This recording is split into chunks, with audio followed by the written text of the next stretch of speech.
I never thought that stocking my own fridge would end up being the line that made my daughter try to erase me. When Jolene screamed at me not to touch the very food I'd bought and organized in labeled bins, snapped at me like I was a child about to ruin Thanksgiving dinner, it took everything in me not to drop the glass jar of pickled okra I was holding. She didn't even flinch when I turned around, just pointed at the Tupperware I'd stacked in the freezer and said, "We said, no more of your stuff in here." My hand shook. Not because I was scared, but because something small and foul had started to click into place. The way they took over the fridge first, then the kitchen calendar. The way my name was no longer on the grocery delivery receipts, my own handwriting on sticky labels, now treated like some disease. I opened my mouth to speak, but Malik walked in right then, holding his phone like a shield and said, "Let's not do this again, okay?" Again? I walked out before I said something I'd regret. But in the hallway, I saw the door to my office slightly cracked, light on. I hadn't been in there all day. Inside, my printer was still warm. A single page sat in the tray. State of Georgia durable power of attorney packet. No signature, no date. But someone had been looking. I picked up the paper, carried it back to the kitchen, and set it silently on the table. Jolene blinked at it, then said, "It's just research, in case you ever need us to step in." That was the first time I felt it in my chest. The lock click of betrayal disguised as concern. I didn't argue. I just picked up my car keys from the counter and drove straight to Cascade Legal Group before they closed. Darnell Franklin was still in. I handed him the paper and said, "I don't think I'm imagining this." He said, "You're not," and pulled up the county property records while I watched. Nothing had moved. Yet. But I booked a follow-up for next Tuesday and wrote the time on the back of my CVS receipt. 3:45 p.m., just above the coupon for Bengay. 6 weeks earlier in late September, Jolene and Malik rolled 2 matching hardshell suitcases into my foyer, each with TSA tags and pristine wheels like they hadn't been dragged across a sidewalk a day in their life. "We'll be out before Christmas," Jolene had promised, hanging up her coat like she'd done it 1,000 times, like it was still her house. "It's just until Malik's new office finishes the relocation package paperwork. You won't even notice we're here." The lie was soft at first. Malik ordered a Nest thermostat, quote, to help with bills, but installed it with his own login, locking me out of manual controls. I woke up cold at 3 a.m. more than once, digging out my old electric throw blanket while the heat stayed on eco mode. Jolene volunteered to handle the grocery app, and by the second week, she was rejecting my shared cart items and texting me that we needed to eat cleaner. The same woman who grew up on box mac and sweet tea had decided turkey necks were suddenly toxic. I watched my own habits vanish. The chipped orange mug I drank coffee from, replaced. The oil-stained index cards with my canning recipes, accidentally thrown out. Even the mail sorter near the front door, gone. In its place, a chrome tray with folders labeled Utilities, HOA, Insurance, and Messy. They didn't contribute a cent to the mortgage or the power bill, but Jolene made sure to adjust the calendar to reflect their shared living costs, and by October 1st, she'd penciled in joint budget review on the fridge whiteboard like this was a startup and I was the intern. I went along at first, because what else could I do? My own daughter stood in my kitchen using words like cohabitation boundaries and family sustainability model. Still, I said nothing until Malik corrected me in front of the pest control man. The technician asked who to invoice, and Malik stepped in, put a hand on the man's clipboard, and said, "Let's send it to the primary account holder." I looked at him, then looked at the bill already addressed to Alara Miles and said, "That'd be me."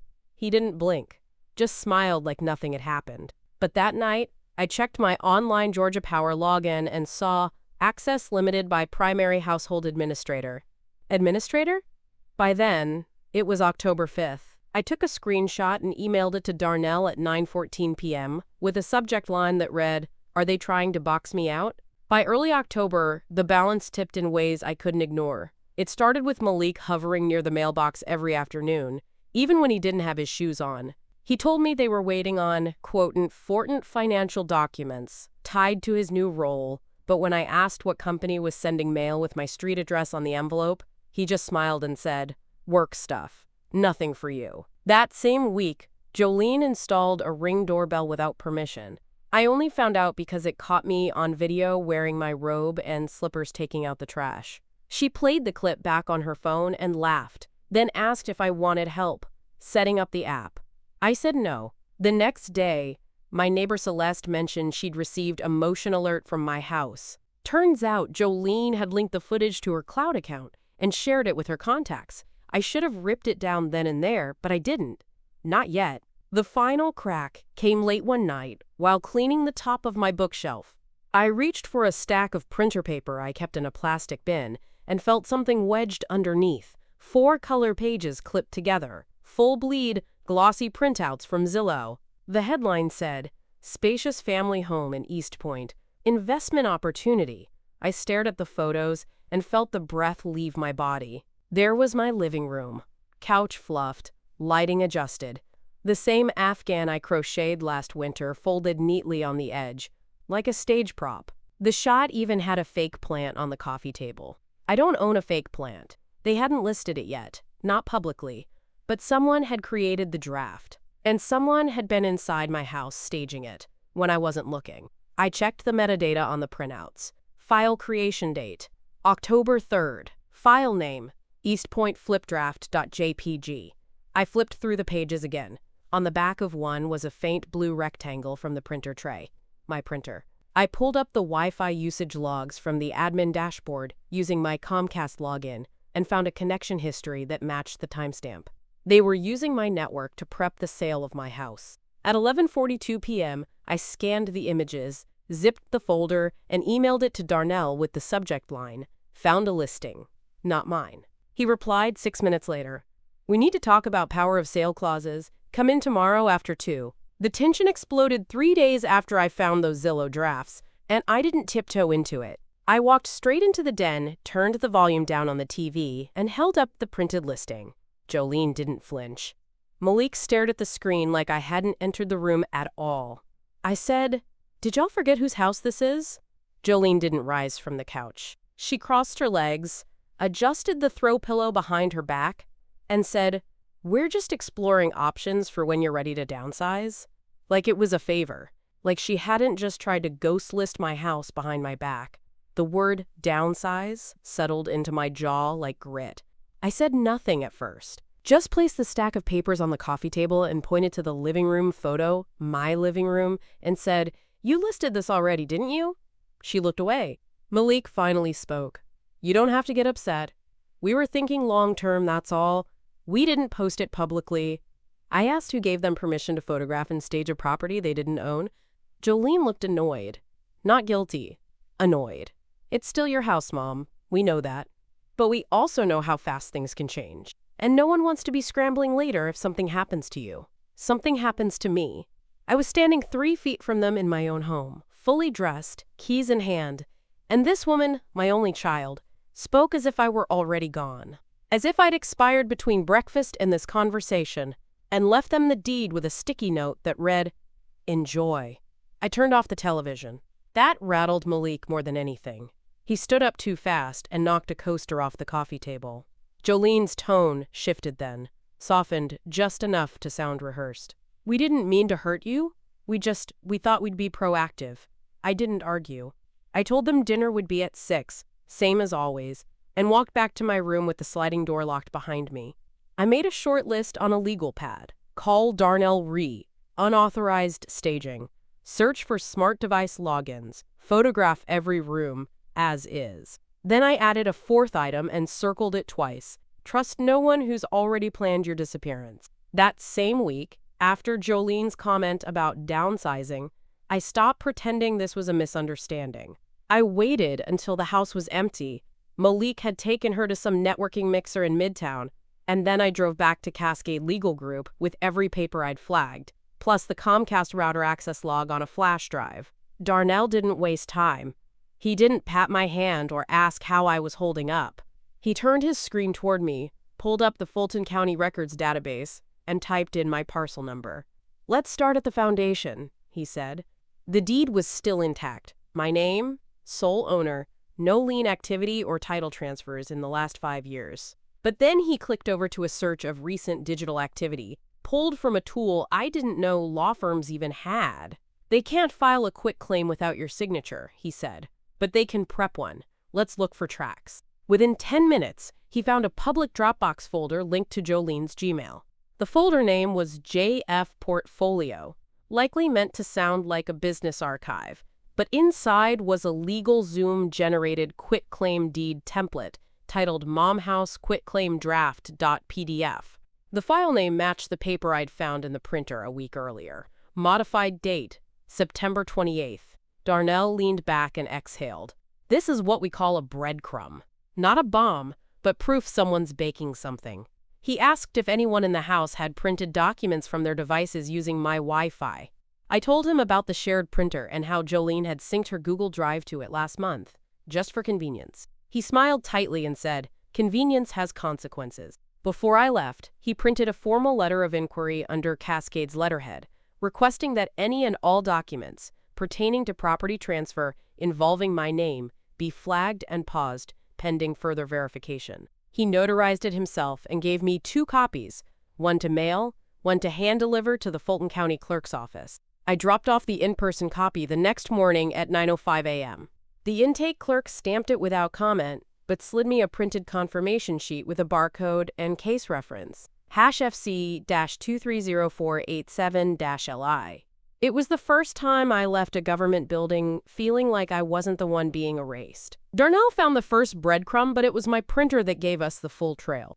The same device they'd dismissed as ancient, the one Malik joked about replacing with a sleeker model he saw on sale at Target, ended up being the archive they didn't know existed. That Sunday, I stayed behind while they went to visit Malik's cousin in Decatur. Jolene had left in a rush, hair still damp, laptop under one arm. I waited until the garage door fully closed before pulling out the stool and disconnecting the HP office jet from the wall. I'd never poked around in its settings before, but once I plugged it into my laptop via USB and typed the local IP address into the browser, a login prompt popped up. I tried admin with no password. Nothing. Tried again with the Comcast router credentials. That worked. Inside the admin dashboard, I clicked through tabs until I found Job History. The log went back 90 days.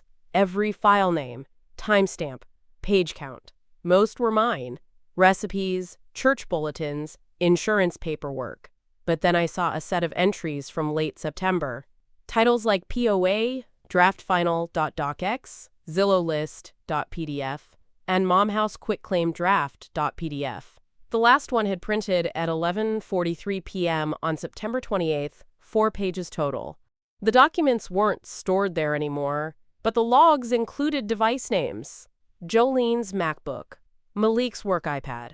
I scrolled further and hit print on a system export. The list came out clean, time-stamped, with the file names still intact. On the last page was a footnote. Last synced device, Jolene MacBook Pro. Network Miles HomeNet. I circled the 3 file names, scanned the printout, and emailed it to Darnell with the subject line. Confirmed printer logs, internal devices. Then I dug deeper. Hidden in the settings was a cache menu. Most people never notice it. But when I clicked View Temporary Files, I found thumbnails of recent documents, cached for previewing. There it was again, momhousequitclaimdraft.pdf with a LegalZoom watermark, page 1 fully visible. I downloaded the JPEG preview and saved it with today's date in the file name. By the time Jolene and Malik returned, I had a folder titled House Defense saved to a flash drive and backed up on my iCloud. I labeled the drive in black marker and taped it to the underside of my sewing drawer. Quiet hands, deliberate steps. When Malik offered to cook that night and asked where the paprika was, I said, "Top cabinet behind the legal documents." He didn't laugh. The next morning, I made coffee with a purpose. Set my mug on the table without a coaster, pulled out the dining chair with the creaky leg, and powered on the family desktop. Jolene claimed nobody used anymore. She was right, except when she used it to sync her Google Drive. They thought they were clever about hiding things, but most people forget. A shared Wi-Fi printer isn't private once it's been linked to multiple accounts, especially if the default setting logs copies of the last 30 print jobs in local memory. I'd already pulled the titles and timestamps, but I hadn't yet grabbed the cached data itself. I logged into the admin interface again and downloaded the full diagnostics file, a zip folder with embedded previews, metadata, and Q logs. Took 5 minutes. I opened the folder and found it. Momhouse Quitclaim Draft .pdf. Full document previewed as a JPEG. No edits. 4 pages. It wasn't just a template anymore. The draft had my name already filled in. The grantor section listed Alara J. Miles, with a typed date and blank signature line. I zoomed in. Malik's name was typed under grantee. I didn't flinch. Just saved the image, renamed the file with today's date, and forwarded it to Darnell with a short subject line. They filled it out. Next, I checked the system's email log, another overlooked setting, and there it was. 3 outbound scanned email entries, all sent to j.milesinvests@gmail.com. Timestamped September 30th, 1:11 a.m. The subject line? POA draft plus deed. I took screenshots, printed them, and added them to my growing binder. The emails tab was now 6 pages thick. Malik passed behind me later that morning while I was slicing pears in the kitchen and said, "Printer acting weird again." "You been using it?" "Just for old recipes," I said, handing him a piece of fruit that I sliced clean through the core. He smiled. "You know you can just ask me for tech help, right?" "I know who to ask," I said, and wiped the blade on the towel. After lunch, I picked up the folder and walked it down to the UPS store, paid for certified mail to Cascade Legal, and requested a time-stamped receipt. They scanned it and handed me the slip with tracking number 1, Z85 ARO 384042211194. I tucked it into the receipts tab.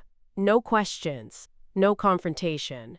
But the evidence was no longer trapped in my house. That Thursday night, I set the table with full intention. Folded cloth napkins, ceramic plates, roast chicken on a carved platter. No frozen trays, no microwave steam bags. I didn't want deniability. I wanted clarity. When Jolene asked why I'd gone all out, I told her I'd reviewed the home insurance paperwork and had something for them to sign. Just routine liability language, since we're all under one roof. I placed 2 identical packets on their plates. 2 pens, 1 waiver each. Jolene narrowed her eyes immediately. "What's this?" "It's from the insurer," I said. "In case anything happens. Fire, injury, property damage. Their underwriter suggested we get signatures for multi-adult occupancy. It protects all of us." She didn't touch the papers. Malik picked us up, skimmed, then chuckled nervously and asked, "Are you saying we're a risk now?" "I'm saying paper beats confusion," I replied, serving green beans without looking up. "It's all standard language. No one's rights are touched. It just clarifies roles for liability. That's what y'all like, right? Clarity." Jolene didn't respond. She poured herself water instead, handshaking just enough for the ice to clink. Malik set the document down but didn't sign. "You've been going through a lot lately," he said carefully. "Maybe you're just overwhelmed." The word wasn't innocent. I speared a piece of chicken and chewed slowly. If anyone's overwhelmed, it's the underwriter. Too many people using one property address, mixing accounts, unclear property lines. I had to confirm I'm still the legal owner. Jolene's voice dropped half an octave. "You're still the owner, Mom." "Good," I said. "Then signing a basic waiver shouldn't be a problem." They didn't sign that night. Jolene folded the document in half and slid it into her purse without comment. Malik stayed polite but stiff. After they went upstairs, I retrieved the untouched second copy from his place setting and added it to my binder under a fresh divider labeled Refusals. The next morning, I checked my online insurance portal. Jolene had logged in as a guest and attempted to access the homeowner coverage page. The system flagged the attempt under Unverified User. I printed the log and emailed the PDF to Darnell with a single sentence. They blinked, then tried the back door. He replied in minutes. "We're nearly at enough for injunctive relief. Hold steady." I did more than hold. I started printing affidavits. The next breadcrumb wasn't digital. It was printed on glossy thermal paper and buried under a stack of junk mail on the kitchen counter. Malik had left it there carelessly after cleaning out his wallet. A notary receipt from a storefront near Greenbrier Mall, dated October 12th, Paid in cash. No client name listed. Just document type. Power of attorney. 4 pages. Notarization only. I took a photo, then flipped the slip over. Someone had written, Miles, Health Authority, in blue ink on the back. A quick scribble. Rushed. They'd gone through with it. I didn't confront them. I added the image to my flash drive and walked out to the backyard to think. The wind had knocked over one of the lawn chairs, and I set it upright slowly, letting my hands move while my mind ran. If they'd notarized a power of attorney behind my back, they weren't just testing boundaries anymore. They were laying legal groundwork. The kind of paperwork that could freeze my accounts or worse, put me in a facility under medical supervision. Later that day, Darnell called me, voice tight. I found something else, he said. Wells Fargo flagged an inquiry last week, a reverse mortgage application tied to your address. Application wasn't submitted in full, but it pinged on their fraud system because the name on file didn't match the listed homeowner. Who applied? I asked. He read me the email used, j.milesinvests@gmail.com. Same alias that popped up in the printer logs. Same address the scanned documents were sent to. She's setting up a business identity, I said. J. Miles.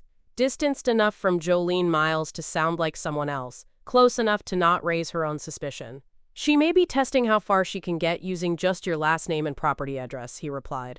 But it's sloppy. There's no POA on file with the bank. Not yet. They're watching the account now. I opened my online banking later that night and activated every security feature they offered. 2-factor authentication, transaction alerts, account lock. I also added Darnell's firm as my financial point of contact and printed the authorization form for signature. I signed it immediately and uploaded the scan. Then I turned my attention to the notary. I called the Greenbrier location and asked who had been working on October 12th. The woman hesitated, then confirmed the employee on duty had logged 1 walk-in notarization, power of attorney Miles family. I thanked her and hung up. Then I made a new tab in my binder, fraud indicators. The evidence wasn't scattered anymore. It was stacking.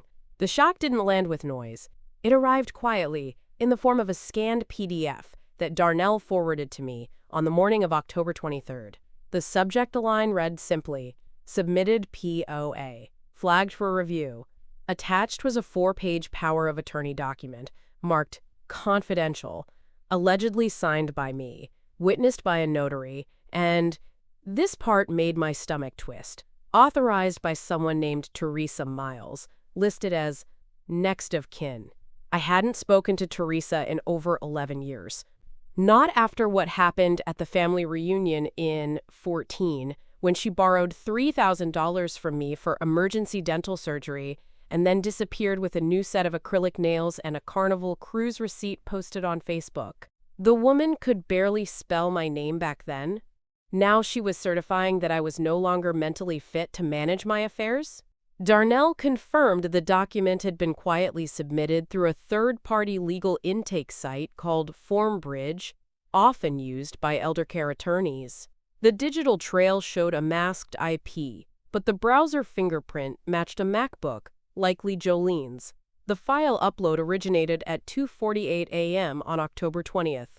They didn't send it to the courthouse, he clarified, but it was submitted to 2 financial institutions for early compliance checks. One of them flagged it and reached out to us directly. The signature on the form didn't even attempt to mimic mine. The loops were too wide, the M sloppy. It looked like someone's idea of what a rushed elder signature might be. But the form was filled out completely. DOB, social security number, address, and medical designation, giving Jolene full health and financial oversight in the event of cognitive decline.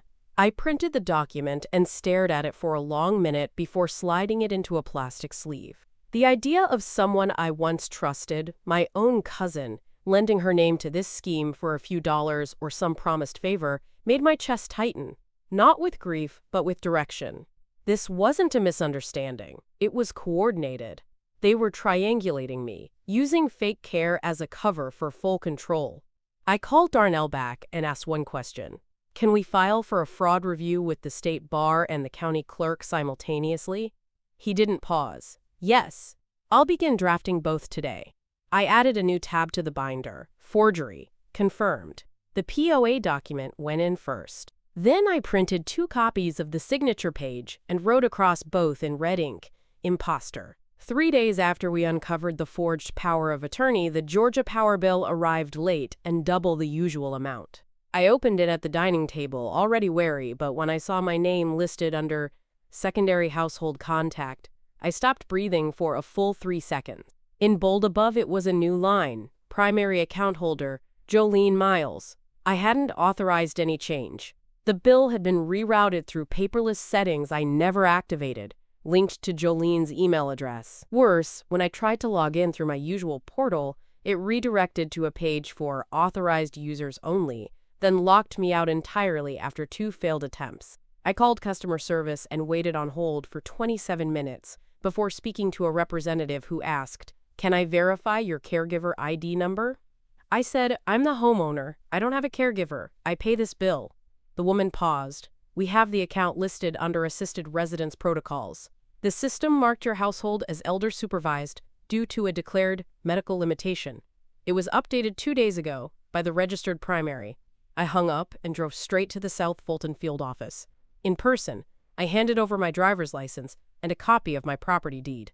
The clerk behind the plexiglass barrier raised her eyebrows when she pulled up the file. "Looks like there was a change submitted online with supporting documentation, power of attorney upload, and a notarized letter." I asked to see the letter. She couldn't show me the file but confirmed it was signed by a verified family member, Jolene, using the same alias email we'd already traced. I handed over the copy of the forged POA, along with the fraud review number Darnell had issued from the county.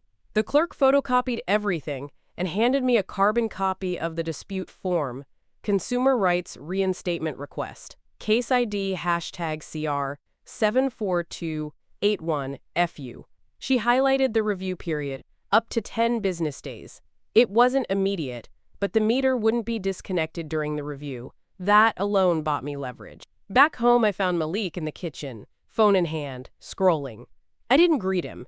Just opened the drawer under the microwave, pulled out the household file folder, and replaced the utility tab with a freshly printed one labeled Tampered Accounts. He glanced at me and asked, "Something wrong with the power?" "No," I said. "Just illuminating." I didn't cry when I found out they'd forged my signature. I didn't cry when Teresa's name popped up like a rusted nail in a clean floorboard. I didn't cry when the power company listed me as incapacitated. But that Tuesday evening, sitting alone on the edge of my bed with my heating pad half warm and a microwave plate of smothered pork chops, I cried. Once. No sobbing, no shaking, just a single drop that landed on the rim of the mashed potatoes and vanished. Then I got up, rinsed the plate, and opened the hallway closet where I kept my tax records. I pulled out a fresh 3-ring binder, the thick one, the kind with reinforced edges, and I sat at my desk and started printing. Everything went in a sleeve, no loose pages. I labeled each divider as I went: deed, POA, alias emails, notary receipts, device logs, tampered accounts, forged documents, witness list. I even made 1 marked affidavits, pending, because I knew I'd need it soon. For each item, I printed a second copy and tucked it into a smaller red folder marked Emergency Pastor Hayes, just in case someone tried to take the binder from me. I printed the summary page last, 1 sheet, timeline format, starting with their move-in date and ending with the POA submission. Darnell had coached me over the phone. Stick to dates, names, documents, facts, not feelings. So I did. Then I picked up the house phone, yes, the landline, and called Cascade Legal to schedule the formal filing. The receptionist recognized my voice before I finished my last name. She confirmed my appointment with Darnell for Thursday at 4:15 p.m. and told me to bring all original documentation. Before hanging up, I asked a quiet question. "Do I need to bring a witness to verify my capacity?" "No, ma'am," she said. "Your presence and this call are enough." Afterward, I took out the trash like nothing had changed. Jolene was in the den watching one of those reality house-flipping shows, the irony lost on her. Malik had gone out. As I passed behind the couch, she asked if I'd picked up more almond milk. "I picked up something better," I said. "A filing tab with your name on it." She looked confused. I didn't explain. I went back to my room, zipped the binder into my tote, and set it by the front door. It waited like a suitcase at the edge of freedom. Using my HOA privileges, I reserved the clubhouse for November 1st under the event name Family Estate Update. It was the kind of phrase that didn't raise alarm until you saw your name on the CC line. I sent the invitations by email, formal, direct, with RSVP required. The recipients were limited: Jolene, Malik, Darnell, my neighbor Ms. Celeste, and Pastor Hayes from Emmanuel AME. No cousins, no plus ones, no room for misinterpretation. The message wasn't flowery, just the facts. As sole title holder of 197 Harper Way, I am convening a meeting to clarify current estate status and eliminate misinformation. This will be a document-based discussion. Please come prepared. Jolene responded within the hour. One line, "What is this about?" I didn't reply. Malik followed with a longer message, vague references to private family matters, and a suggestion that conflict resolution shouldn't be public. I flagged it and left it unread. Ms. Celeste wrote back next. "I'll be there early to help you set up. Let me know what kind of cookies to bring." I smiled at the screen longer than I meant to. Pastor Hayes called me directly. His voice was calm, low, without intrusion. "If you need me to speak or just sit, I'll follow your lead." I thanked him, told him I might need both. On Halloween evening, while Malik handed out candy and Jolene scrolled on her phone in the foyer, I packed my presentation materials into a banker's box. No costumes, no distractions, just the truth in page protectors and numbered slides. That night, I printed the attendee list with signature lines, tucked it into the front of the binder, and slipped a new label into the cover sleeve. Estate Defense, November. 1. The document tabs were crisp, the clips firm, no page out of order. I added a final sheet, handwritten, a list of all the things they had quietly taken: access, titles, agency, and what I intended to reclaim. The next morning, I woke early, dressed in navy slacks and a pressed blouse, and walked the 2 blocks to the clubhouse with the box in one hand and my brass house key in the other. By 2:45 p.m., the coffee was brewed, the chairs arranged, and the sign-in sheet set beside a pot of orange mums. I stood at the folding table, reviewing my notes, when the door opened. Pastor Hayes entered first. He nodded, then took a seat without speaking. Miss Celeste followed with a plate of cookies. At exactly 3 p.m., I clicked the binder open and turned to the title page. At 3 p.m. sharp in the sunlit clubhouse, I opened the meeting without greetings. No introductions, no warm-up anecdotes. Just the binder placed center on the folding table, cover facing them, and my finger resting on the edge of page 1. "Thank you for coming," I said. "Today we are going to correct the record regarding the legal and financial status of my home, my health, and my affairs." Jolene gave a tight smile, the kind she wore at job interviews and school orientations, pleasant, performative, detached. Malik had already positioned himself in a corner chair with arms crossed, legs splayed, just wide enough to suggest disinterest. But when I handed out color-coded copies of the estate summary, each bound with a clip and numbered, he sat forward and started flipping pages. Slide 1. The original deed. Darnell confirmed the parcel ID, owner signature, and recording date in his calm, measured tone. Slide 2. Change of access notifications from Georgia Power, annotated with timestamps and screen captures of the altered account settings. Slide 3. The forged power of attorney, with Teresa Miles's name circled in red. "This document was submitted under false pretenses," Darnell said. "It is not legally binding and has been flagged by 2 financial institutions." Pastor Hayes leaned in then, glasses low on his nose, while Miss Celeste took notes with a hotel pen and no expression. Malik kept tapping his knee. Slide 5. Screenshots of the Zillow listing draft. Jolene muttered something under her breath, barely audible. I kept going. Slide 6. Notary appointment log, dated October 12th. Matched to the Greenbrier receipt. No explanation offered. Slide 9. The printer cache image. Momhouse quitclaim draft.pdf, complete with preview and file metadata. Jolene finally spoke. "You misunderstood all of it." I looked up. "You'll have time to respond when I finish." Slide 11. Email logs from j.milesinvests@gmail.com. Submission receipts to Formbridge. Reverse mortgage inquiries. None of it tied to my authorization. Slide 12. Response from the county clerk. Official stamp marking the POA as under fraud review, pending permanent rejection. Malik leaned over to whisper something to Jolene.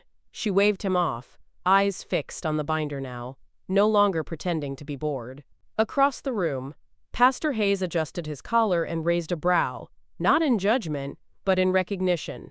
The facts were no longer floating accusations. They were sequenced, bound, and distributed. Hard to deny when each page had a witness and a watermark. I turned to the next page of the binder, slid it into the tabletop stand, and continued without raising my voice. No embellishments, no emotion, just sequence and fact. Slide 13. I said. The print log showing documents sent from Jolene's MacBook and Malik's iPad, including the unauthorized quitclaim draft, sent at 11:43 p.m., September 28th. Malik shifted in his seat, arms now uncrossed but clenched. Jolene kept her hands flat on her lap, her voice low but clipped. "You're treating this like a criminal trial," Darnell answered before I could. "Forgery of legal documents and attempted property transfer without consent falls within both civil and criminal statutes in Fulton County. We're not in trial today, but we are entering the pre-litigation phase." Slide 14 showed the reverse mortgage inquiry, traced to Jolene's alias account. Slide 15 outlined the notarization timeline, a notary visit logged under a fake capacity claim, witnessed by no one with legal standing. Each document was marked with a digital trail, each date cross-referenced with an IP log or device signature. "This isn't a misunderstanding," I said, eyes steady on Jolene. "This is a layered, intentional pattern to strip ownership, assume control, and reclassify me under diminished capacity, all without medical evaluation, consent, or court order." Jolene's face turned, not pale, not red, just distant. She looked at Pastor Hayes, then Miss Celeste, then finally to me, as if searching for some version of her mother she could still outmaneuver. Slide 17 included the annotated POA with visible signs of forgery. My name misspelled on the first line, a witness signature that belonged to Teresa, who, when contacted, denied ever being present at the notary or even knowing which documents she'd signed. Darnell closed his file. "As of this morning, an emergency injunction has been filed in Fulton County Court," he announced. "It prevents any legal use of the contested POA and halts all property or financial transactions involving Ms. Miles's estate, accounts, or real property." Malik stood up without a word. Chair scraped. He walked to the back of the room, phone already out, thumb flying across the screen. Jolene stared down at her copy of the binder, mouth slightly open, hands no longer still. "You didn't have to do all this," she murmured, half to herself. "I didn't want to," I said, "but you made it necessary." The shift wasn't loud. It was cold, final, and stamped. The silence in the clubhouse was heavier than any gavel. Darnell had finished speaking, the injunction filed, the evidence laid out. Malik hadn't returned to his seat. He stood by the exit, phone to his ear, muttering into the receiver like he could summon a fix through volume alone. Jolene remained seated, flipping through the binder as if pages might rewrite themselves. She stopped at the forged power of attorney, stared at the signature she'd passed off as mine, and finally said it out loud. "I didn't mean for it to go this far." Pastor Hayes leaned forward in his chair, resting his elbows on the table, hands folded. His voice didn't rise, but it filled the room. "It appears," he said carefully, "you tried to erase the woman who gave you life. You did not miscommunicate, you maneuvered." Jolene opened her mouth, but no sound came. Miss Celeste added nothing, just reached into her tote and pulled out a community newsletter she'd brought for me. She laid it next to my binder without comment, her gesture more powerful than any speech. It said, "We see who's standing." Darnell gathered his papers and looked to me. "The injunction is active. If they attempt to interfere with the property, utility accounts, or financial access, they'll trigger enforcement. We've submitted evidence to both the Fulton DA's office and the Elder Protection Unit." Jolene slumped back slightly. "I didn't take anything," she said, quieter now, almost to herself. "You prepared to," I said. "You laid the tracks. And when I pushed back, you tried to label me unfit instead of admitting what you were doing." The room didn't argue. The HOA president, who had slipped in halfway through the presentation, cleared his throat. "Given the nature of what we've heard today," he said formally, "I'll be submitting a motion to restrict Jolene Miles and Malik Reed from participating in any future HOA activities until further notice. Harassment of a homeowner via coercive estate manipulation is grounds for disciplinary review." No one challenged him. Jolene's eyes welled, but not with apology, with consequence. Outside, the sky had shifted. Gray now, a cold front sliding in. As I gathered my binder, Pastor Hayes touched my arm. "You did more than defend yourself," he said. "You taught them where the line is drawn." I nodded, not to him, but to myself. Because this wasn't just survival. They didn't speak to me after the meeting. Malik left the clubhouse first, didn't even glance back. Just pushed through the doors like a man late to something more important than the damage he'd caused. Jolene followed, slower, shoulders hunched, face unreadable. No apology, no explanation. She didn't take her copy of the binder with her. I stayed behind and helped Celeste gather the mugs and paper plates. Pastor Hayes rolled up the sign-in sheet and tucked it under his arm like it was scripture. Darnell gave me a nod, the kind that didn't need words. The work was done. Now the house had to be dealt with. By the time I returned home, the quiet wasn't peaceful. It was surgical. Someone had removed themselves from it too cleanly. Malik's laptop was gone from the counter. Jolene's curling iron no longer sat plugged in on the bathroom sink. A bag of groceries, mine, had been unpacked, but only halfway. The oat milk she'd insisted on was gone. No note, no text, just absence. I opened every door, checked every drawer. In the guest room closet, 2 wire hangers dangled empty. That's all they'd left. The locks were still mine, but I no longer trusted the keys. At 8 a.m. the next morning, I called Premier Lock and Hardware on Old National and booked a same-day rekeying service. Their technician arrived by noon, changed all 5 locks, and handed me a bag of fresh brass keys with coded tags.